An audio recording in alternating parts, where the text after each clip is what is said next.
If you would like to learn how a time-served signwriter goes about lettering a foot-high commercial script letter without the aid of a pounce pattern or template, whether generated by means of a computer or otherwise, then please continue watching this series of videos. If, on the other hand, you think that pounce patterns equal signwriting, then this channel is probably not for you, and we therefore wish you all the best. Greetings brushketeers, and welcome to another traditional signwriting lesson with JohnBoy. So, if you're sitting comfortably, we'll begin. Part 1. Marking out. To find the center of a line of text, we first write the required wording out on a piece of paper, in simple block handwriting.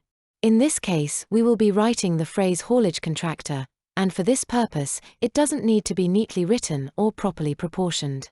Once this has been done, we now proceed to count the total number of characters, including any spaces, and we see that this makes a total of 18. We now simply divide this total by 2, which gives us 9, and whichever letter or space corresponds with the number 9 as written above will give us the approximate center of the text line. We can now check this by first marking a center line to work out from. We can then cross-reference the corresponding central letter from above and proceed to write the word contractor in our cursive style lettering, which again doesn't have to be neatly executed. So, the distance from the center line to the extreme right of the lettering will be the same as the starting point of the word haulage once transferred to the left of the center line, which can then be written as normal, hopefully leaving enough space between the two words. And yes, we can see that our calculations definitely work on paper, and now we basically have to apply the exact same principles in a bigger scale on our signage substrate. In this case, a pair of large yard doors which were marked out then lettered and shaded during the early part of the same day, using the same methods as shown here.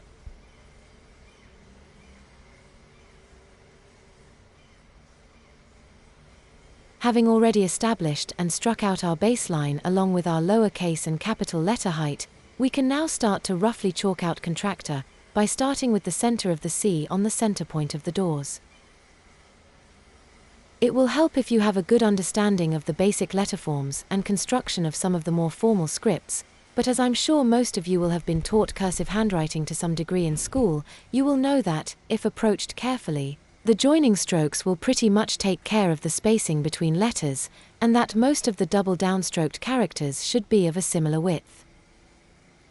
However, some letters such as a lowercase o, r, s and v, although technically have 2 downstrokes, they are made up of a thick stroke and a thin stroke, and must therefore be made slightly narrower than the standard letters, which have 2 heavy downstrokes.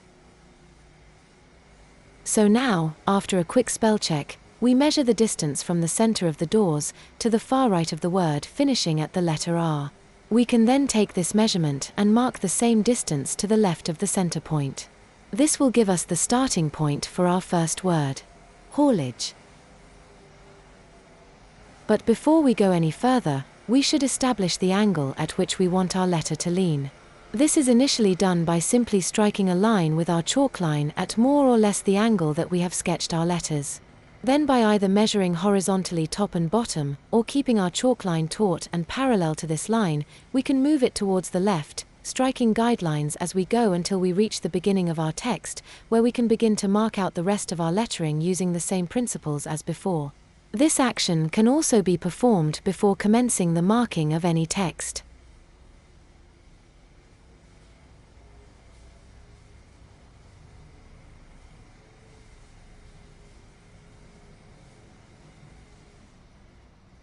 As you can see here, we need to close up the lettering on this section as we do not have enough room between the 2 words. But this is not a problem as it merely requires the dusting off of the chalk and starting again. The previous markings are still visible enough to act as a guide for the amended lettering, and we are quickly back on track.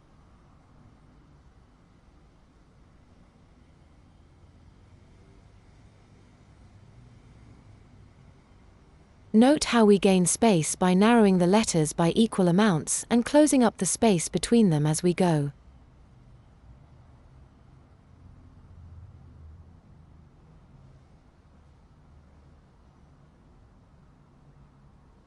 taking care to correct any spelling mistakes before proceeding, of course. The fact that we have used chalk rather than Chinograph will make any potential marking out corrections a relatively simple process.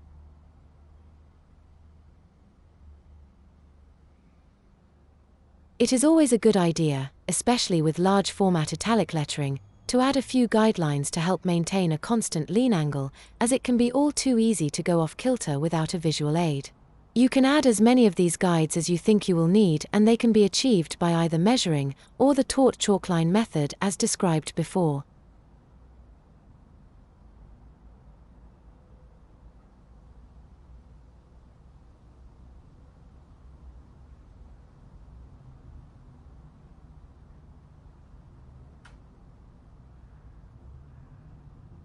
Note how the chalk line is used here as a measuring aid.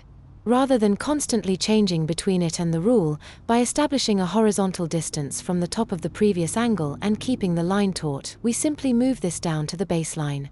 The tautness of the chalk line will automatically keep the new guideline parallel to the first one, resulting in a constant lean angle.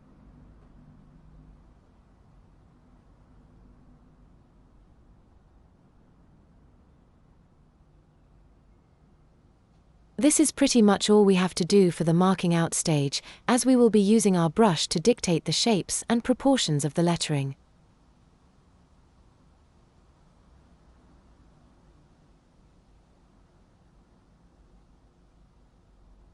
You will also note that this entire laying out process has quite literally taken less than 7 minutes from start to finish, and as well as saving on the time it would take to create what would be a sterile computer-generated pounce pattern or tracing, we have also saved on electricity, paper, ink, and masking tape, etc. Plus we have the satisfaction of knowing that we have created something of substance from within our very selves.